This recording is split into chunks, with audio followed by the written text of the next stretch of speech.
আজকের গল্পটা এমন এক ভয় নিয়ে যা দেওয়ালের ওপার থেকে আসে না, আসে ঘরের ভেতর থেকে, যখন নিজের আশ্রয়টাই হয়ে ওঠে সবথেকে বড় আতঙ্ক।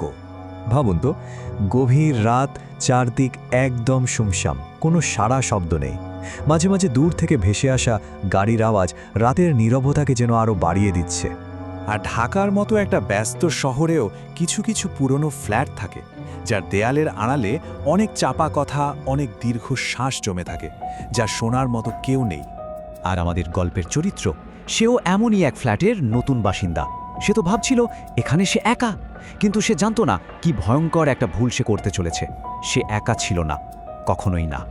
তো এই গল্পের মূল চরিত্র হচ্ছে শাহিদ, আর 10টা সাধারণ চাকরিজীবীর মতোই ঢাকায় মাথা গোজার একটা ঠাঁই খুঁজছিল সে, আর পেয়েও গেল একটা ফ্ল্যাট। সব কিছুই ঠিকঠাক ছিল, শুধু একটা ব্যাপারই কেমন যেন খটকা লাগার মতো।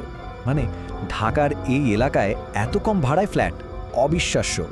শাহিদ অবশ্য প্রথমে ভেবেছিল তার কপালটাই ভালো। বাড়িওয়ালাও খুব বেশি কিছু বলেনি, শুধু যেন পাশ কাটিয়ে যাওয়ার জন্য বলেছিল, আগের ভাড়াটে ও সে তো হুট করেই চলে গেছে। শাহিদ তখন এই কথাটা শুনে হেসে উড়িয়ে দিয়েছিল।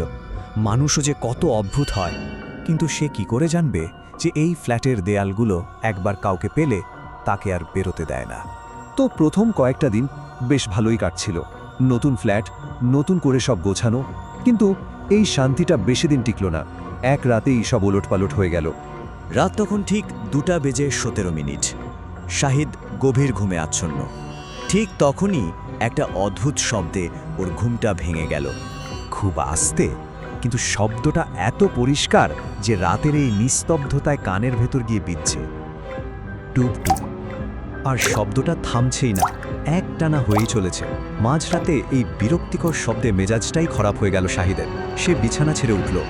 সে প্রথমে ভাবল রান্নাঘরের কল হয়তো। গিয়ে দেখল না, সব শুকনো। তারপর গেল বাথরুমে, শাওয়ার, বেসিন সব চেক করল, কিচ্ছু না। কিন্তু শব্দটা তো থামেনি, বরং মনে হচ্ছে আরও কাছে থেকে আসছে, যেন ড্রয়িং রুম থেকে। ড্রয়িং রুমে ঢুকেই ওর বুকের ভেতরটা যেন বরফ হয়ে গেল। টেবিলের ঠিক মাঝখানে একটা কাচের গ্লাস রাখা, টয়টুম্বুর পানিতে ভরা, আর সেখান থেকেই টুপটুপ করে পানি পড়ছে মেঝেতে। কিন্তু এই গ্লাস তো শাহিদের না, সে জীবনেও এই গ্লাস ব্যবহার করেনি। তাহলে এটা এখানে এলো কোত্থেকে? কে রাখল? ওই রাতের পর থেকে শাহিদের ঘুম যেন হারাম হয়ে গেল। বুকের ভেতর একটা চিনচিনে ভয়, একটা অস্বস্তি। সে নিজেকে অনেক বোঝানোর চেষ্টা করল, কিন্তু মন মানছে না। শেষমেশ সে ঠিক করল পরের রাতে সে সজাগ থাকবে, ভিডিও রেকর্ড করবে, যা ঘটার চোখের সামনে ঘটবে। ফোনটা হাতে নিয়ে ক্যামেরা অন করে সে পুরো ঘরটা দেখছে। নিজের খালি চোখে দেখছে ঘরটা একদম ফাঁকা, কিচ্ছু নেই। কিন্তু যখনই সে ফোনের স্ক্রিনের দিকে তাকাচ্ছে, ওর দমটা আটকে এলো। স্ক্রিনের ভেতরে কিছু একটা নড়ে উঠল না? ওর বুকটা ধড়াস করে উঠল। ফোন থেকে চোখ সরিয়ে আবার সরাসরি তাকালো। না, কিচ্ছু নেই, ঘরটা একদম ফাঁকা। কিন্তু ফোনের স্ক্রিনে সোফার ঠিক পিছনে একটা আবছা ছায়া, একটা মানুষের মতো অবয়ব দাঁড়িয়ে আছে একদম স্থির। এটা কিভাবে সম্ভব? নিজের চোখ এক জিনিস দেখছে আর ফোনের ক্যামেরা আরেক। কোনটা সত্যি? ভয়ে শাহিদের পুরো শরীর জমে গেল। সে কাপা হাতে আবার ফোন থেকে চোখ সরালো, আবার ফোনের স্ক্রিনে তাকালো, আর এবার ওর রক্ত হিম হয়ে গেল। ছায়াটা এগিয়ে এসেছে আগের চেয়েও কাছে। ভয়ে সে আবার তাকায়, আবারও ফোন দেখে, আর এবার ছায়াটা একদম তার পিছনে। ঘাড়ে যেন ওর ঠান্ডা নিঃশ্বাস পড়ছে। আর ঠিক সেই মুহূর্তে ফ্ল্যাটের ভেতরে সেই ভয়ঙ্কর নিস্তব্ধতাটা ভেঙে খান খান হয়ে গেল। দড়াম করে একটা বিকট শব্দ হলো। ফ্ল্যাটের সবগুলো দরজা, সবগুলো জানালা একসাথে সজোরে বন্ধ হয়ে গেল, যেন কোনো অদৃশ্য হাত ওকে বাইরের দুনিয়া থেকে একদম আলাদা করে দিল। শাহিদ এখন আটকা, পুরোপুরি। আর এর সাথেই ঘরের সব আলো দপ করে নিভে গেল। চারিদিকে এমন ঘুটঘুটে অন্ধকার যে নিজের হাতটাও দেখা যাচ্ছে না। এ যেন একটা জীবন্ত কবর। আর সেই অন্ধকারের ভেতর কেউ একজন একেবারে কানের কাছে ফিসফিস করে বলে উঠল, এত ঠান্ডা সেই গলা, আমার জায়গায় কেন এসেছো?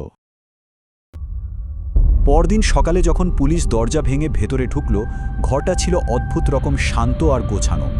শুধু মেঝেতে ওর ফোনটা পাওয়া গেল। স্ক্রিনটা তখনও অন, আর তাতে একটা ভিডিও চলছিল। আর সেই ভিডিওতে যা দেখা গেল তা কোনো মানুষের পক্ষে কল্পনা করাও সম্ভব না। ভিডিওতে দেখা যাচ্ছে শাহিদের ঠিক পেছনে ওই ছায়াটা ধীরে ধীরে আরও স্পষ্ট হয়ে যাচ্ছে। তারপর ধোঁয়া মতো কুণ্ডলি পাকিয়ে আস্তে আস্তে শাহিদের শরীরের ভেতরেই মিশে যাচ্ছে। শাহিদের চোখ দুটো আতঙ্কে বড় বড় হয়ে আছে, মুখটা খোলা, কিন্তু কোনো চিৎকার নেই। সব শব্দ যেন কেউ কেড়ে নিয়েছে। তদন্তের সময় বাড়িওয়ালা ভয়ে ভয়ে যা বলল তা আরও ভয়ঙ্কর। আগের ভাড়াটের সাথেও নাকি ঠিক এটাই হয়েছিল, সেও এভাবেই গায়েব হয়ে গিয়েছিল। আর তার ফেলে যাওয়া ফোনেও ঠিক একই রকম একটা ভিডিও ছিল। ভিডিওটার একেবারে শেষে ক্যামেরাটা নিজে থেকেই শাহিদের মুখের উপর জুম হয়। মুখটা শাহিদের, কিন্তু চোখ দুটো অচেনা, নিষ্প্রাণ। আর সেই অচেনা চোখ দুটো ক্যামেরার দিকে তাকিয়ে, ঠোঁট দুটো নড়ে ওঠে। এক শীতল অপরিচিত গলায় বলে ওঠে, এখন এই ঘরটা আমার।